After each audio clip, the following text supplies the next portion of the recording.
when I try to help someone who's had a really tough time with their body composition, I try to look at the whole gambit. So I start with the nutrigenomics to give me a roadmap, but I look at their gut health, their sensitivities, their toxins, and their hormone metabolism to really paint a full picture of where they are and where things have gone wrong for them. Because I find that if you can fix those things, then people can get the right body composition and stay there. Dr. Emi Hosoda is a board-certified doctor. She graduated magna cum laude from UT Austin with a degree in molecular biology prior to earning her medical degree. Nutrigenomics, women's health, root cause treatment. Nutrigenomics is the study of how genes affect your health, specifically your lifestyle, what diet you should eat, what exercise you should do, and what lifestyle is going to be conducive to you having the best health. There's an RN that I helped to lose 100 pounds after she had actually failed being on GLP-1s. It turned out that she had a lot of inflammation, a lot of toxin issues, a lot of problems with her gut health. She ended up not being a diabetic at the end of it. GLP-1s, are they really changing our body composition? So that's hotly debated. Dr. Emi, welcome to the Slay podcast. Thank you so much for having me, Louise. I'm so happy to be here. What a pleasure. And thank you so much for literally traveling out of state to be here. I'm so honored that you would literally travel cross country to have this conversation. It's so important. Thank you so much. I mean, I really feel like it's a very important conversation. And even though podcasts where people are in two different places work well sometimes, it's always nice to have the personal connection. 100%. Let that message hit home. Now, I came across you on Instagram and I felt instantly connected because I listened to your story, your own personal journey with your own health and wellness. And it really resonated with what I was going through at the same time. I suffer from ulcerative colitis. I obviously run this women's gym and I'm helping women every single day with weight management and various other issues, medical issues that they're having, on a daily basis. And how do we counterbalance all of those things? And you seem to really have an incredibly knowledgeable grasp on that and also an amazing level of personal experience. So I want to dive in first and foremost with your background. Like, why did you choose medicine? Well, I always felt drawn to being a healer, and it comes really from my family history. My dad's family have been physicians for literally thousands of years, and they were the physicians to the Persian court, really, for thousands of years, Cyrus the Great and whatnot. And that's how they ended up in Persia. They were actually originally slave physicians in the court of Nebuchadnezzar, then taken back to Persia by Cyrus the Great when he found them in Nebuchadnezzar's court. And in Persia, Cyrus was a humanitarian king, so they were part of his court. They were no longer slave physicians. And they continued that tradition literally for thousands of years, and they were the doctors to the court. And so I feel like it was in my DNA, to really want to be a healer. And I was very interested in science growing up. At first, I wanted to be an astronaut until I was about 5, between 3 and 5 astronaut, and then from 5 on doctor. And then I really felt drawn to women's health because when I was in medical school, I felt like there was not a lot of emphasis on women's health, and we were learning everything, kind of in the realm of men. So few studies were done on women specifically, and so that's where I really got drawn to that. And molecular biology is where I started, so I always took this very, hard science approach to learning my medicine. But things changed for me really because of a couple of things. One was my own journey, being 100 pounds overweight and not finding a lot of answers in the regular medical system. But what really pushed me was having a kid on the autism spectrum, because that really brought into focus for me how little we could do in the regular medical system, and how a lot of what I was reading, the basic science literature, was sort of dismissed out of hand, like, oh, that won't work. Mm-hmm. But it really did. I happened to have some parents from the DAN group, which is Defeat Autism Now, come to my office. They invited me to a dinner where a doctor was talking about how to change a child's diet to help them with these symptoms. And lo and behold, for my son, things changed very dramatically with diet and supplements, two things that are very discounted in the regular medical system. What changes did you start to notice, and how quickly? So fairly quickly. So he was about 5, and he was given this diagnosis of being on the autism spectrum after 2 to 3 years of us taking him from physician to physician and them saying, well, we don't know, we'll do more tests, et cetera. And finally, we found a doctor that was like, yeah, he's on the autism spectrum. And what they offered us for the way that he was behaving, which was rolling on the floor, screaming all the time, and really not having much language. He had 2 to 3 words, and he would point to things if he wanted things. And we could get him to stop screaming if we fed him, basically. And he also had a lot of other medical issues, like he, had trouble potty training. He had, asthma and allergies and sinus problems all the time. And so it was kind of part and parcel of his whole symptomatology was, he was really irritated and couldn't speak and all that, but he was also a very sick kid. And, we took him to allergists and we were given medicines, but the medicines actually made things worse for him. And I've heard this from a lot of other parents on this who have kids on the spectrum. And here I'm talking as a mom, not a doctor, but it just seemed like when you would give them medications, the additives in the meds, like the colors and some of the other additives, would actually make things worse. And what would you notice when things would get worse? So, for instance, he was given a medicine called Montelukast that's supposed to shrink, nasal polyps and help your allergies. And instead, like, his tonsils grew, and he ended up being quite, challenged. And the medicine didn't really help his allergies at all. So it was this, sort of heart-wrenching place as a mom where I felt like everything we knew in medicine wasn't really helping him. And so when I was invited to this dinner that took this alternative approach, I was like, well, what could it hurt? And my whole approach to trying to help him was, if something is not harmful, I'm going to try it.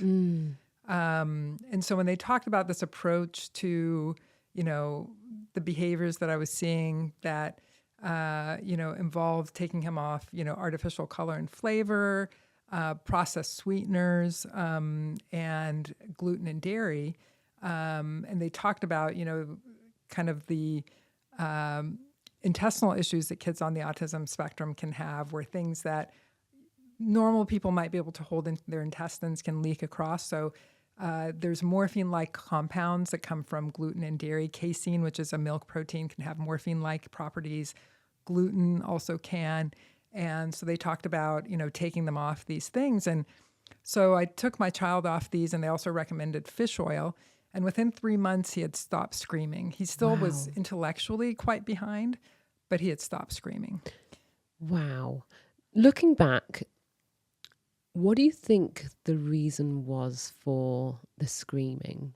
Was it like discomfort or? Absolutely. Yeah. I was just not being able to communicate what you wanted. So, scream and get someone's attention because you can't articulate what it is. And then a little later after that, there were a few other papers I read about high-dose antioxidants, specifically pine bark, about using methylated B vitamins, about increasing zinc. And there's a lot more known now about other things in the autism spectrum. But back then, we're talking about the early 2000s, not a lot was known. So I was just scouring the literature looking for anything.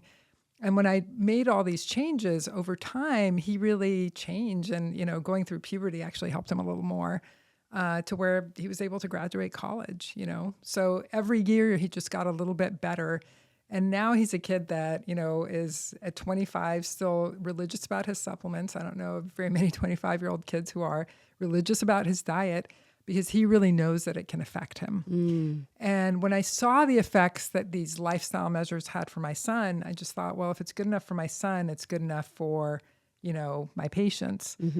That was before nutrigenomics and being able to figure out all these things genetically about people. And a lot of the tests we do now, for instance, to look at someone's gut health and their food sensitivities in a more meaningful way, those things were not around back then.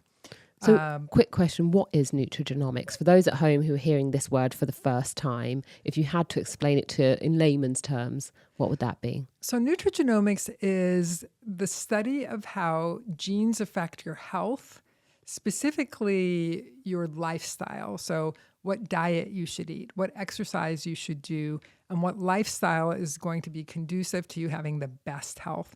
And those keys are in your genes. So the key is you, actually, understanding yourself. That whole know thyself, Socrates. Well, if you know thyself, you kind of have the keys to your health. And what I love about nutrigenomics, which is looking at your genetic blueprint for this, is that it actually ties you back to your ancestors. So it's a very spiritual thing in some way too. Now, there's some doctors that say, oh, that doesn't matter. It's all the epigenetic environment that we're in, all the toxins and all of that. But I think it turns out that actually knowing those specifics really matters. I heard Dr. Hyman on a podcast, and he said, well, your genetics are the keyboard, and the epigenetics, the things that are happening around your genes that turn genes off and on, are called epigenetics. And they can be, the food you eat, the toxins in the environment, whether or not you get sunshine. Those are all epigenetic keys that can turn genes off and on. The epigenetics is what plays the keyboard. But the fact is, if you don't know what keys are on your keyboard, you don't know what to play. You won't know what to play. So really, and that's very individual. It's individual is the way that we look, and more so even because even identical twins aren't exactly alike genetically. There's some splicing that happens in our immune systems in utero.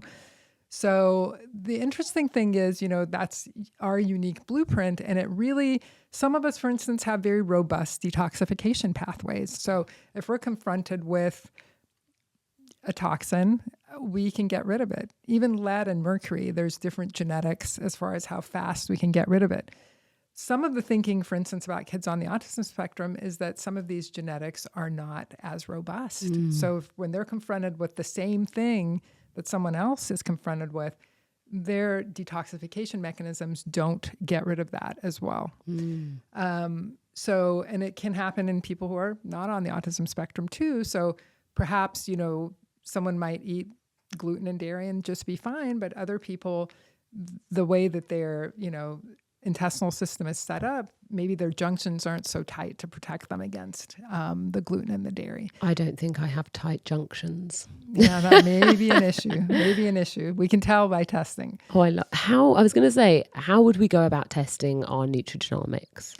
So nutrigenomics is a really easy test. Of course, there's a lot of tests that I do around that. So that's where I start, because that gives me a good idea of what diet is suited to you, what exercise you should do, and what are the important things in your lifestyle. For instance, are you a person that's really dependent on sleep? Are you salt sensitive? That sort of thing. That's just the cheek swab. So it's really easy. You swab your cheek and you send it off, and this huge report comes back.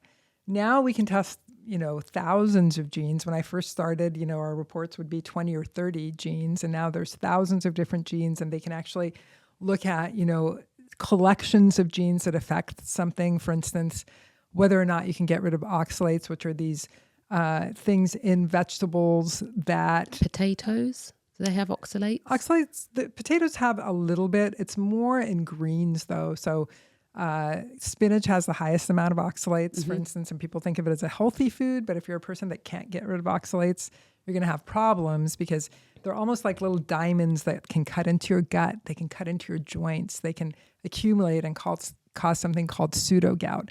So there's a collection of genes, for instance, that have to do with whether or not you can handle oxalates.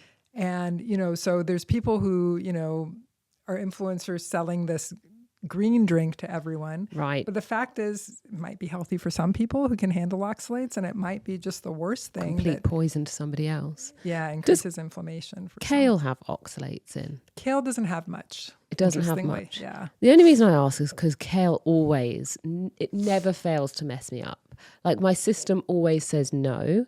Whenever, if it's a kale salad, I always get this real deep, painful pit of the stomach feeling, and my body is literally like, this is not one of your foods. So I would think about sulfur with kale. Do you also have problems with broccoli?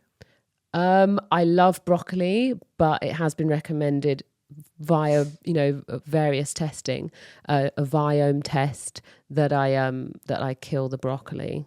Yeah, so broccoli, can also have a lot of sulfur. So a lot of these, and there's a gene called CBS that has to do with whether or not your body can metabolize sulfur, and sulfurated foods, garlic and onions are an example of other foods that have sulfur. I'm looking at Eric because I'm like, I feel like having cut some of those foods out of my diet, onions, garlic, gone, I've noticed that my gut health has improved so much. Yeah. So for some people, those are great.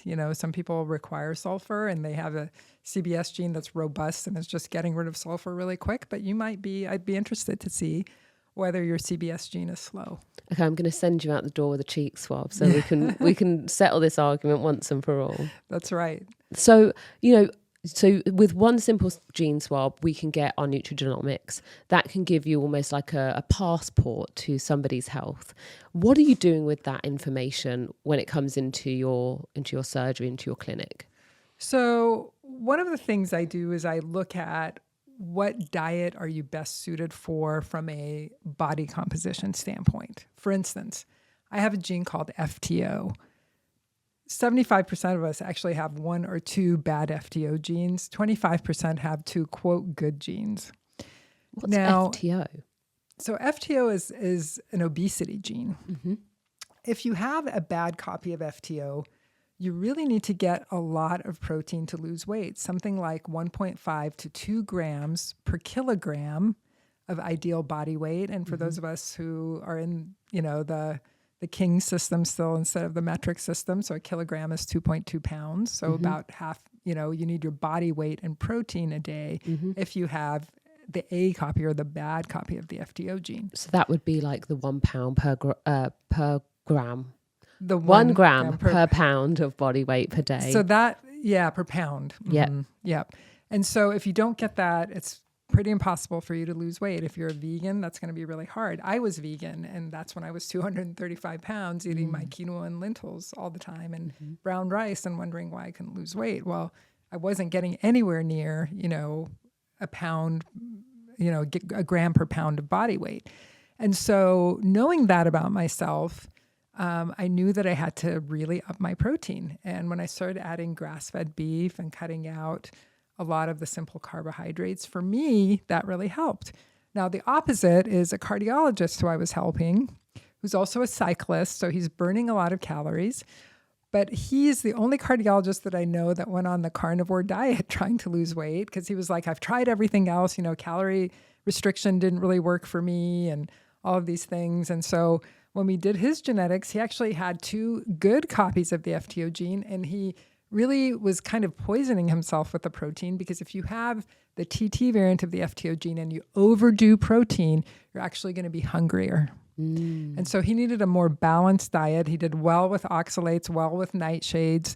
He didn't have any problems with salicylates. So really his diet needed to be more liberal, because he was also a cyclist and he needed the carbs. Absolutely need the fuel.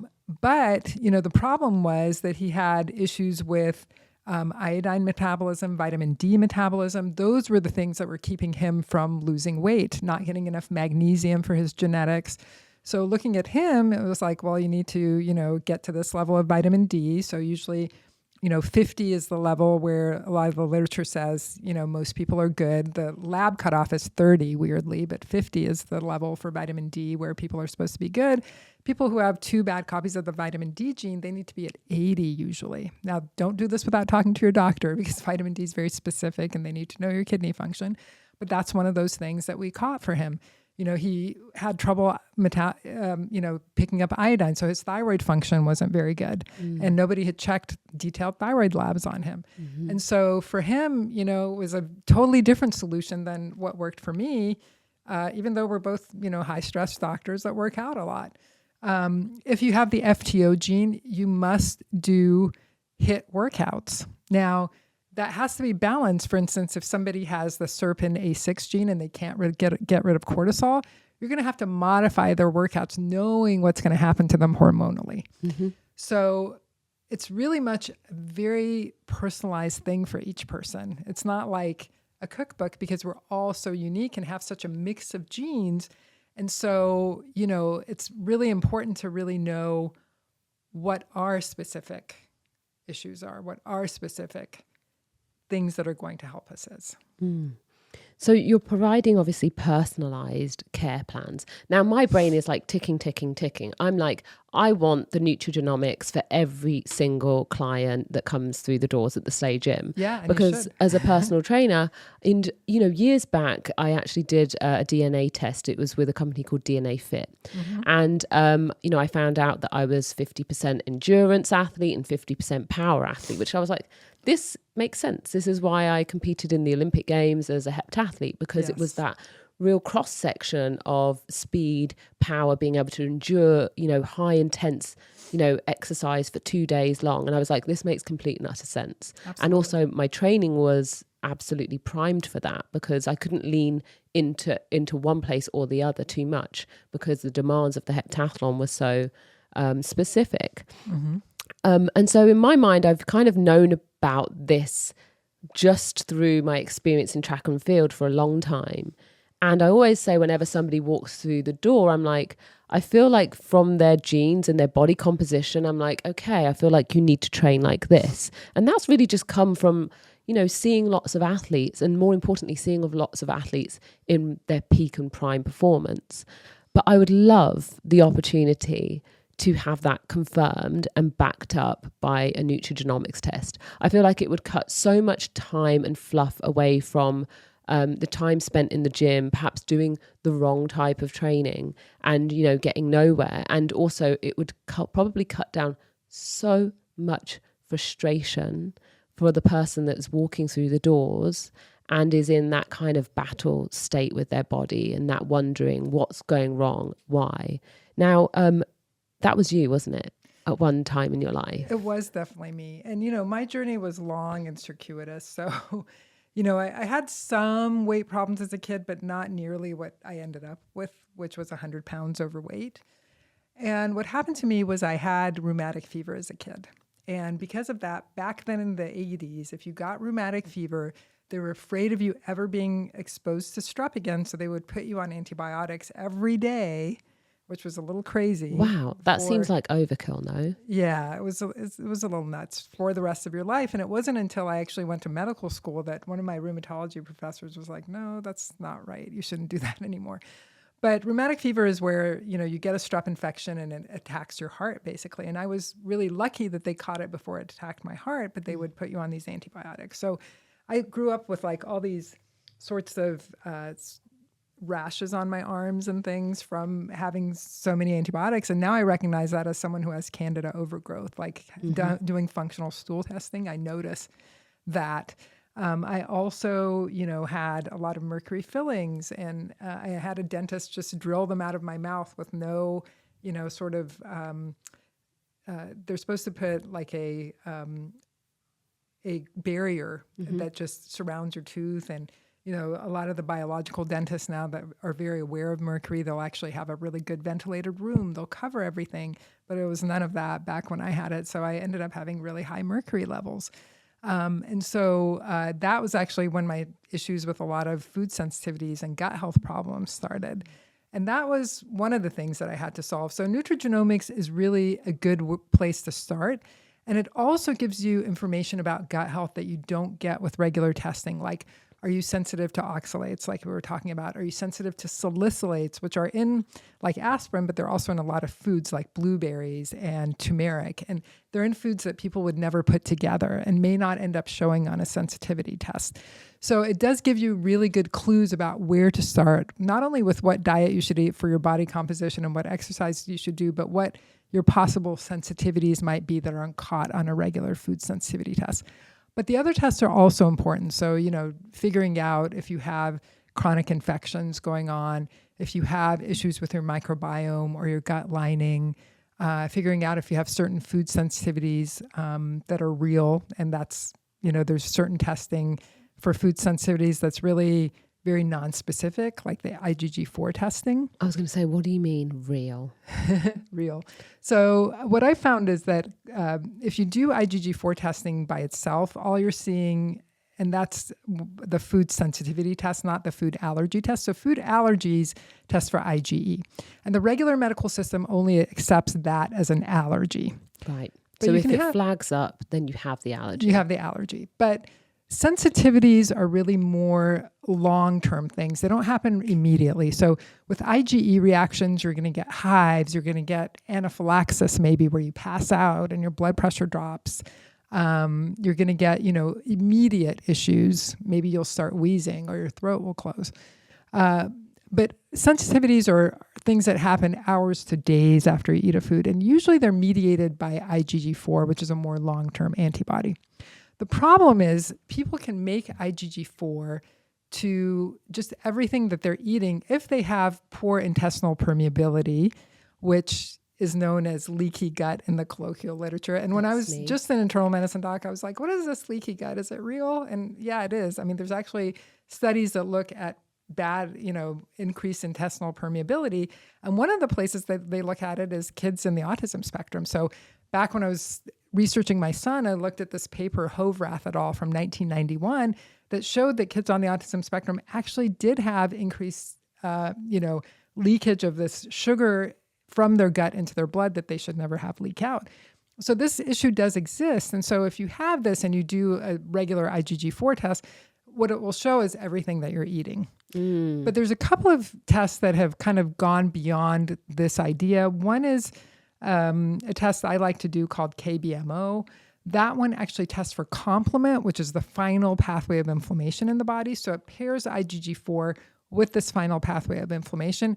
It narrows down someone's IgG4 list from maybe like 20 to 30 foods sometimes, so like 5 or 6 foods, which your body's actually reacting to. Wowzers. So that's a blood one. And then there's another one that I've really liked called MRT. And that one actually looks at the reactions of your white blood cells to foods. And they were kind of a pioneer in this. There's actually a test now called basophil reactivity that they do in some of the very tertiary medical centers, like children's hospitals, for people whose allergies they can't figure out and they can't figure out what they're reacting to. They look at white blood cells in general, not basophils. So it's not as specific as these fancy tests that they're doing, but it was kind of a quick and dirty way of looking at the way your cells might react to something, which is another part of the immune system. So my sister's an allergist, Dr. Atusa Kurosh, and she and I have talked a lot about the fact that there's a very narrow way of looking at allergies in the regular medical system. But when you look at the basic science, your body reacts in a multitude of ways to things. And so a lot of it, has to do with that. And then there's an even deeper layer, do you have toxins like, heavy metals or mold or some sort of environmental toxin that might be impeding your gut health and your immune system and causing all of these sensitivities? Again, the nutrigenomic testing can actually tell us what you might be sensitive to. So there are people who are very sensitive to mold. There's people who break down mold toxins really quickly, and they're not that sensitive. So they would have to be in an overwhelming environment for it to affect them. So again, we're all so individual, and it's good. When I try to help someone who's had a really tough time with their body composition, I try to look at the whole gambit. So I start with the nutrigenomics to give me a roadmap, but I look at their gut health, their sensitivities, their toxins, and their hormone metabolism to really paint a full picture of where they are and where things have gone wrong for them. Because I find that if you can fix those things, then people can get to the right body composition and stay there. And also the work and the effort that they're putting in, they start to see results from. Exactly. It will pay off. How long until you take a patient in who's perhaps struggling with their body composition? And I love the fact we're saying body composition, not body weight, right? Yes. Because body composition, we're talking about muscle mass, we're talking about fat mass, and we're talking about corrective treatments as opposed to just the number on the scale, which I feel like everyone's still so obsessed with. Yes, they are. Now, correcting that body composition, how long before you start to see a patient can expect results? So let's say they're going through all of those tests. Maybe you've put them on, given them some nutritional guidance and, food sensitivities have come back and there are certain foods that they should be avoiding. Like realistically for the average person, when can they expect to see some sort of change and turnaround? So it really depends on the magnitude of their problem. And people might think that magnitude is like the weight that most people think about, but a lot of times that magnitude is actually their visceral fat, their inflammation, their toxin load, and the genetic deck that's stacked against them. So it's really variable. There's people who see amazing results in 6 weeks, and there's people who don't get to their goal for more than a year because they have so much accumulated. So there's an RN that I helped to lose 100 pounds after she had actually failed being on GLP-1s. Her 3-month sugar test was 15 on GLP-1 and 2 other diabetic medications that are supposed to help you lose weight, and she weighed 269 pounds. It turned out that she had a lot of inflammation, a lot of toxin issues, a lot of problems with her gut health. And so it took a year to solve those problems, but she ended up not being a diabetic at the end of it. Incredible. Her hemoglobin A1C, or 3-month sugar test, was where it should be at 5 instead of 3 times that at 15, which is so dangerous from a, heart disease, stroke, kidney failure kind of perspective. And some people, it turns out, can tolerate higher sugars better than other people. That's also genetic. Some of us break down. Sugar can bind to protein and make these things called ages, which, will damage your vessels and your kidneys and your eyes. And so there's some people who, with very minor elevations in their blood sugar can have really massive damage, and other people can break down these protein sugar moieties quickly. And so they can tolerate these things. And thankfully, she didn't have a lot of complications despite how horrible her sugar was. I've heard about a number of cases of people that are taking GLP-1s and getting some serious eye issues. So is that where it's coming from? No. So the eye issues can come from high blood sugar. But yes, there are reports of blindness with GLP-1s, sometimes reversible and sometimes not. That's a phenomenon of changing blood sugar. So a lot of times, for instance, when people's diabetes gets better, their eyesight actually temporarily gets worse and then improves. And so anytime you change someone's blood sugar, you can cause issues with the optic disc, and then you can cause problems with vision. And that's where the GLP-1 type of vision issues tend to come from. But you can separately get problems with just high blood sugar damaging the vessels in your eyes. And that's how a lot of diabetics would go blind in the old days when we didn't have good treatment, or people who won't do anything for their diabetes still can. Dr. Emi, I'm so glad we've brought up the conversation and topic of GLP-1s. GLP-1s, are they really changing our body composition? So that's hotly debated, because a lot of the data from the pharmaceutical companies says that they actually help you, improve blood flow to your muscles, and you can, actually improve your muscle mass. The problem is that, a lot of times these days, GLP-1s are handed out to people in wellness spas and people who don't really know you. I mean, I had a staff member call a place online that would just prescribe it to you after, having you talk to a doctor for 30 minutes. And that they, by the way, didn't ask about her family history. That would have been a contraindication to GLP-1s. So anyway, people are getting it, and they're not really getting counseled on the fact that you really do need to exercise and really do strength training to maintain your muscle mass. Because if you're going into this huge calorie deficit, if you're not minding your protein and you're not giving yourself enough protein to maintain your muscle mass, you will lose it. And then if you're not exercising, you will lose it because you're going on the severe calorie restriction. Quick question. How many calories do you think the average person that's taking a GLP-1 is consuming on a daily basis? Most people that I've seen get down to about 1,200 calories. They have different effects on different people, obviously. And the problem is that not everybody that's taking them, for instance, is insulin resistant or has a problem with GLP-1s. And that's where they don't work, really. But they work for people who have insulin resistance, or there's actually people who have genetic deficiencies in GLP-1. But the problem is they are really, for people who work, sometimes causing nausea and vomiting, therefore restricting calories and water. Sometimes when they don't, they're severely restricting someone's calories. And then if people are taking them because they don't want to mind their diet and they're not really making sure that every calorie they eat is a calorie that's going to count for their muscle, then they're going to be in big trouble, So I think that's one of the issues. Tirzepatide tends to be a little bit better tolerated than semaglutide, which is, Wegovy and Ozempic is semaglutide, and tirzepatide is Mounjaro slash Zepbound. So it's a compound of the two? Well, it's the diabetic side and the weight loss side. So Zepbound is the drug for weight loss and Mounjaro is the diabetic side of it.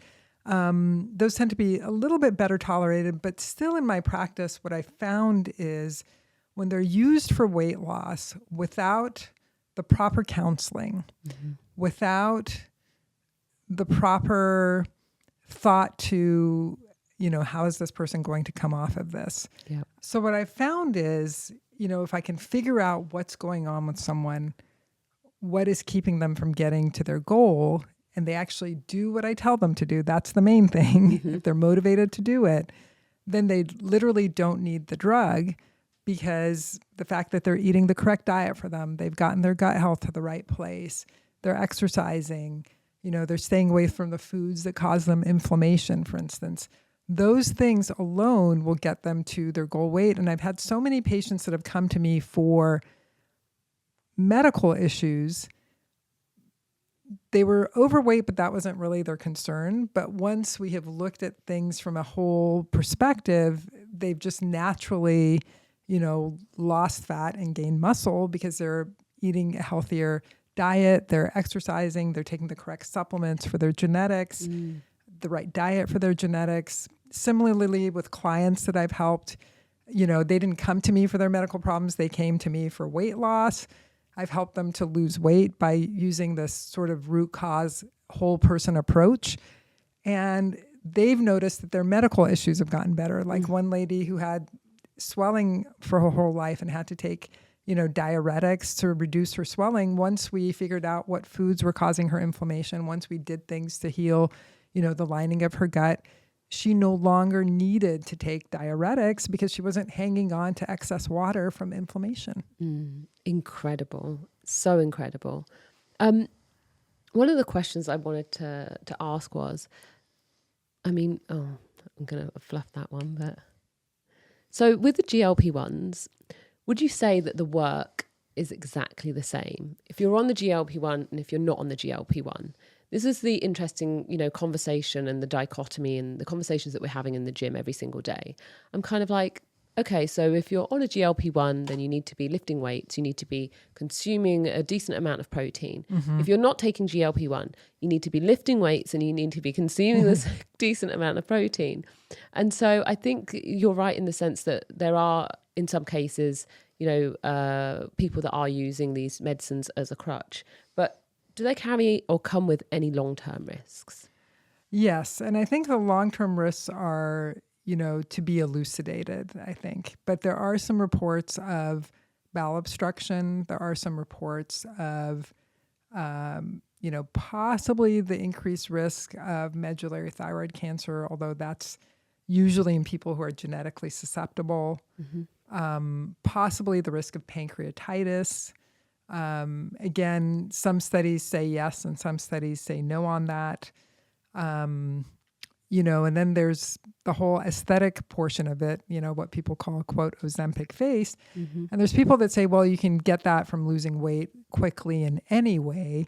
And that's really precisely the point. I don't believe people should lose weight very quickly because your body does not really respond well to huge changes, And so really people should be aiming for 1 to 2 pounds a week of weight loss. And if they sustainably do that, they will always get to their goal. Even if their goal is 200 pounds, well, in 2 years, they'll be there.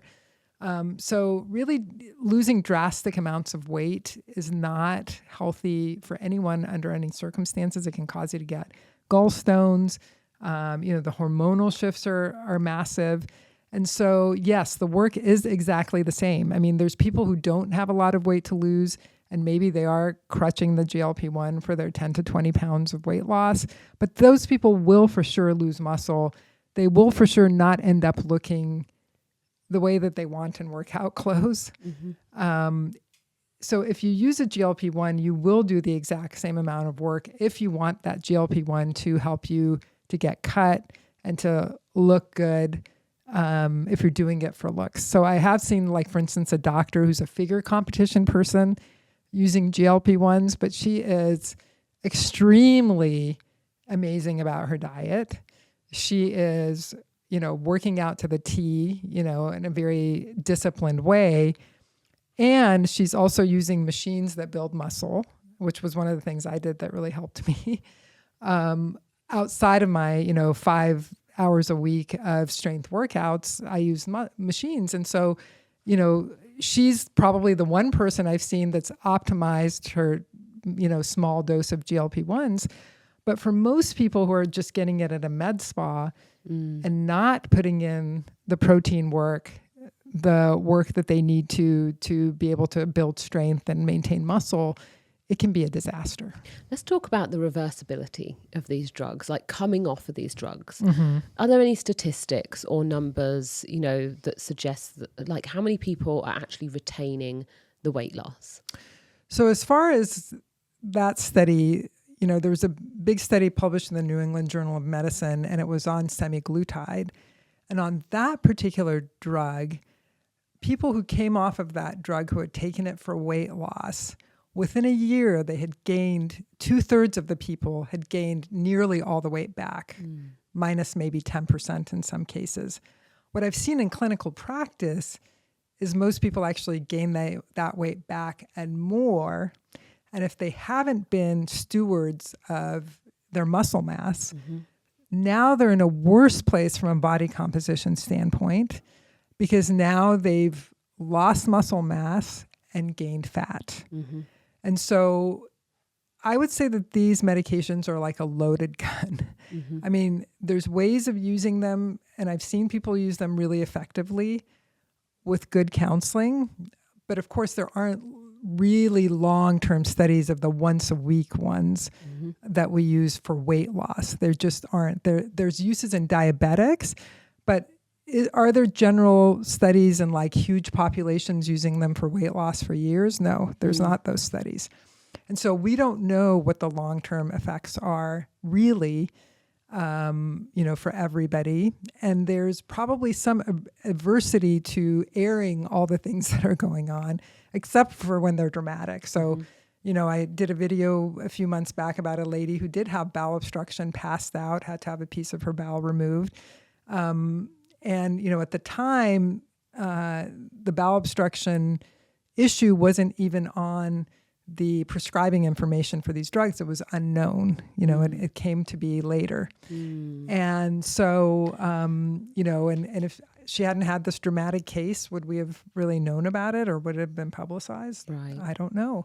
So I'm not anti these drugs. Like, I have used them in diabetics until I can figure out what's going on with them, because they're by far, the best drugs for diabetics, because they don't make them gain weight. So they don't put them in a back place, worse position by using the drug.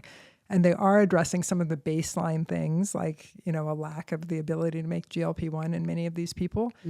But, I don't feel like, unless you're committed to taking them for a lifetime to maintain your weight, they're probably not a long-term solution for weight. I really advocate, doing the homework to figure out what your specific issues are and addressing them. I kind of feel lucky personally as a person who is 100 pounds overweight. I mean, I was tempted in my day to try metformin. I stayed away from it because of, the side effects in the gut. And I was like, well, I have to work. I don't think I can, afford. Some people can get, chronic loose stools from metformin. And so I stayed away from it. And I'm very glad that I kind of had the opportunity to have to delve into why I was overweight and to fix those issues. Because I feel like if it had been the era of GLP-1s, I actually would have been very tempted to take them. Right. And I think, my being on the Today Show was like the last time before these drugs became the, way to lose weight, where, people were interested in like, what else can I do to maybe maintain or help my lifestyle to lose weight? But right after that, these drugs hit the market, and the interest in figuring out why you were where you were and what you could do in a more natural way to get yourself to the body composition you want sort of went away. And they're everywhere. I feel like every single advert on television is literally pushing out a different brand of these drugs.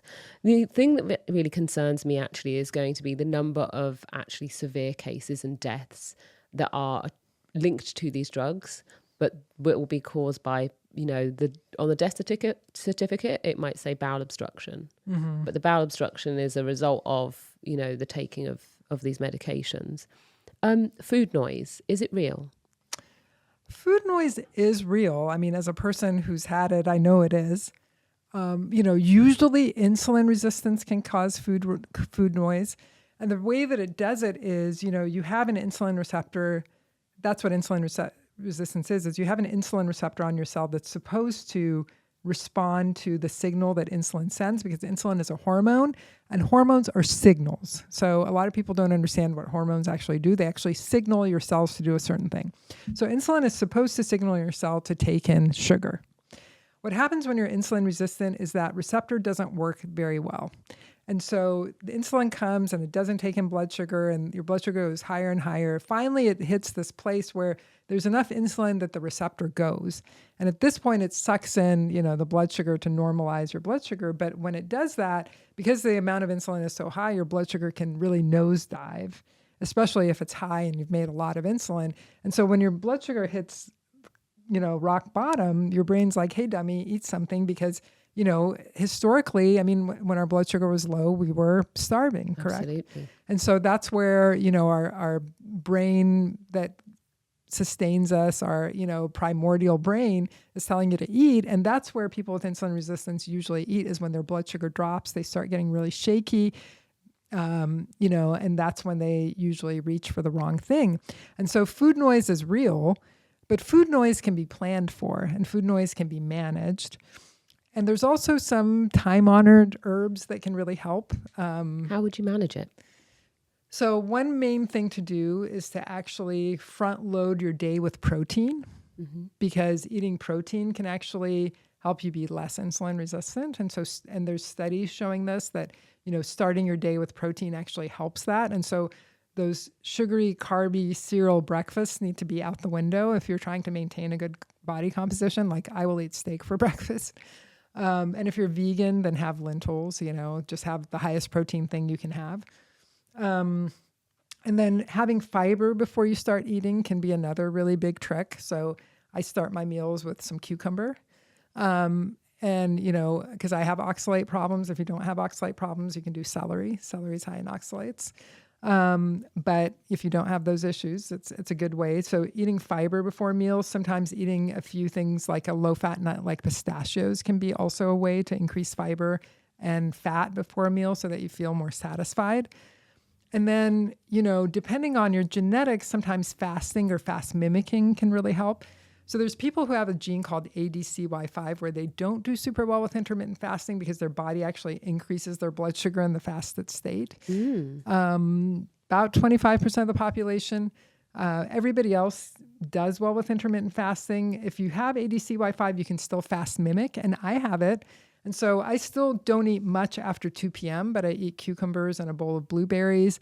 And I've just gotten disciplined to do that. I do use herbs like cinnamon and berberine and chromium, which is not an herb, but actually an essential metal, to sort of help me with the food noise to an extent. But really what I've learned to do is to have my lifestyle be in a way that, minimizes those blood sugar highs and lows that cause food noise. For some people, the issue can also be leptin. Leptin is a hormone made in fat that tells your brain to, stop eating and burn fat. There's people that have problems with the leptin receptor, problems with making leptin. Postmenopausal women often become leptin resistant, where their brain stops listening to the noise. Again, fiber really helps. Fish oil really helps with leptin. Glycosaminoglycans, which is a natural thing that also helps your joints, can really help with leptin. So depending on your issue, adiponectin is another hormone that virtually nobody in the weight loss space talks about, but adiponectin is very important in making you insulin sensitive, and it can go down as we age. So a lot of people who haven't had any weight problems until they hit menopause. Yep. Part of it's the progesterone and the estrogen imbalances and the lack of estrogen and all that. But a big part of it is actually adiponectin, and nobody's talking about it, But why are they not talking about it? Is it a lack of studies, like women's health studies? Like, why are we not talking about this? If this can be one of the things that we can be working on. It's not as well studied as it should be. What you do about it is in the basic science literature, but never, held out in trials. So things that help the mitochondria, which are the little energy packets in your cells, that's where adiponectin is made. So things like coenzyme Q10, alpha lipoic acid, acetyl-L-carnitine, which helps transport them both, phosphatidylserine, which makes up the mitochondrial membrane. There's some basic science studies about these perhaps helping adiponectin levels. In practice, I've really seen that to be the case, but you don't really see it ever talked about. And, a lot of women who go on hormones don't even lose weight because their adiponectin's still in the toilet.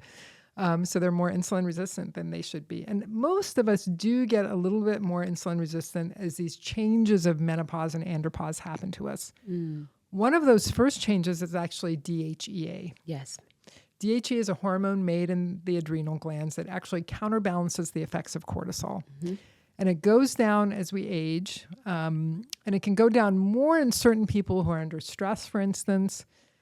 They can't make enough DHEA to counterbalance the amount of cortisol that they're taking. That's the first change that tends to happen to many of us in our late 30s and early 40s and can predate some of the menopause hormonal changes. And then our progesterone goes down. Progesterone also is largely made in the adrenal glands, has a lot of adrenal effects, helps us with sleep and relaxation. And that usually goes down before estrogen goes down. So these changes are happening really starting in our late 30s and early 40s and maybe hitting us more a little bit later as they get more severe, but they're there. And for some of us, that's when our weight problems can really get huge. Now, you mentioned lifestyle, and you talked about like setting up your own lifestyle and the things that you've done in order to better serve you and also to help with weight management. What would you recommend for the average person? Like, what do they have to really be taking into consideration if they want to be able to sustain weight management? I think it's hard to do it in a general sense because everyone's so different. So, I can say that for most people, cutting calories is not sustainable long term. It's all about setting up the right hormonal signals. So some of the basics for everybody is don't eat junky calories that don't contain anything good, And if you're going to consume simple carbs, do it right before you work out. That's really the only time where they're going to serve you at all. So that's really the one advice I can give everyone. Another advice I can give someone is avoid, processed oils because what fat you consume is really important. And there's a lot of, quote, science-based people saying that seed oils are just fine. And perhaps in their cold pressed state they are, but the way that they're extracted with hexane and other chemicals actually does make them quite toxic and inflammatory. And so I would say for most people, nearly everyone, avoiding seed oils is a biggie for an average person. And I think getting good fats is really important. Things like olive oil, the omega-3s that you can get from fish oil and grass-fed meats are really important. So those are some things for the average person, but we're also different again that it's just very hard for me to give everyone like the same advice. Most people in America, 70% are lacking magnesium. I think that's probably one piece of advice I can give most people because magnesium is not only important for sleep and relaxation, but it's important in adrenal hormone production, and it's very important for sugar cravings. So if you're craving chocolate, you're probably low on magnesium. Ooh, Eric. Eric is a chocolate fiend. Me too. It gets to maybe 6 o'clock at night, and he said to me last night, chocolate. That's all he said. I was like, okay, I know exactly what's going on. Yeah, there's some good ones now that are sweetened with dates. Dates have natural allulose, which helps you, regulate your blood sugar. So if you're going to have a chocolate, have one that's made with dates. And dates are low in oxalates. That's fabulous. Now, one of the other things I've noticed is for patients and clients who have been suffering with, or more importantly, been challenged with weight issues for a long time, do you feel like for every prescription of GLP-1s that are given out, there should also be a prescription for therapy as well?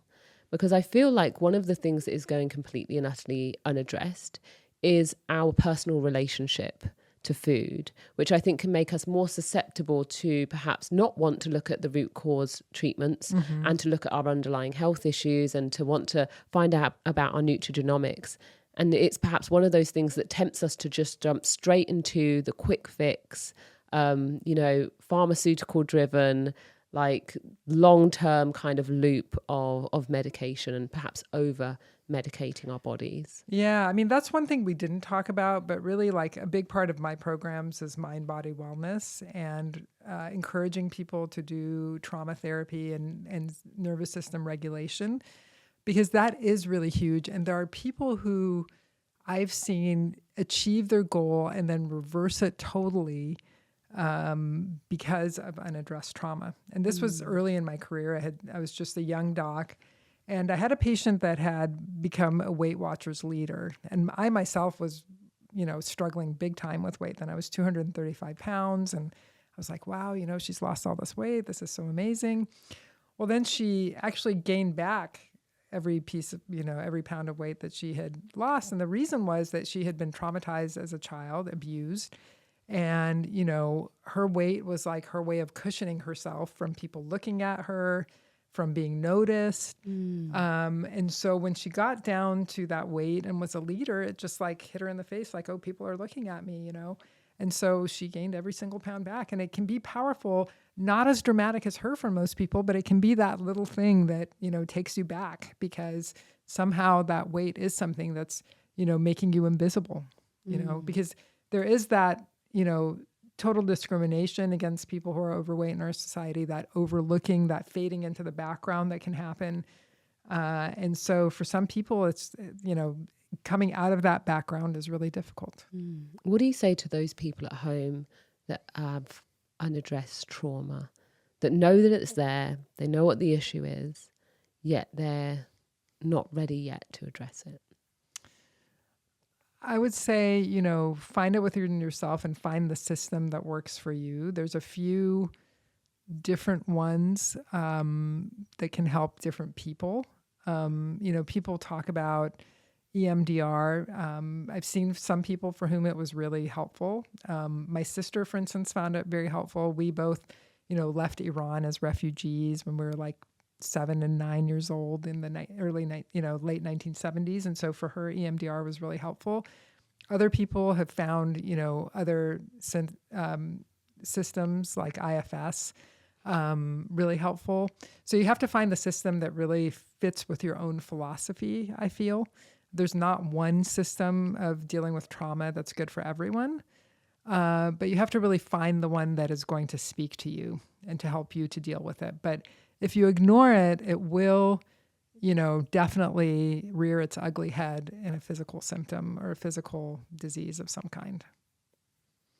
Perfect. Dr. Emi, thank you so much for joining us on the Slay podcast. This is going to be an absolute pivotal podcast and meaningful for so many people. I can't thank you enough for coming in and sharing on your wisdom, your knowledge. Where and how can people connect with you, your programs? Like, where can they find more information from you? So my website is www.drspelledoutemi, so dremi.com. And I like to be called Dr. Emi because I feel like it's more approachable. My Instagram and TikTok are both drspelledout.emi. On Facebook, I'm Dr. Spelled Out space EMI. So connect with me anywhere. Instagram is really the easiest because my staff is there to help me out. So, if you're curious, that actually also lays out a lot of my philosophy and information that you can learn about too. Amazing. Thank you so much for joining us. Thank you so much, Louise. It was so nice to be with you. That concludes this episode of Slay. Stay tuned for more empowering discussions on female health, fitness, and life. You can follow Dr. Emi at dr.emi on Instagram, and you can follow me at Louise Hazel. You can also follow Slay at Slay Athletic Club, and don't forget to subscribe to our Slay podcast if you haven't done so already on YouTube. You can get fit at home using our Slay app. You can download that now for free from the App Store to join our online community. And lastly, if you're in Los Angeles, come and join us on Saturdays at 9:30 at the Hollywood Bowl for Slay Athletic Club, our new run club experience for women. Hit the link in my bio on Instagram to register.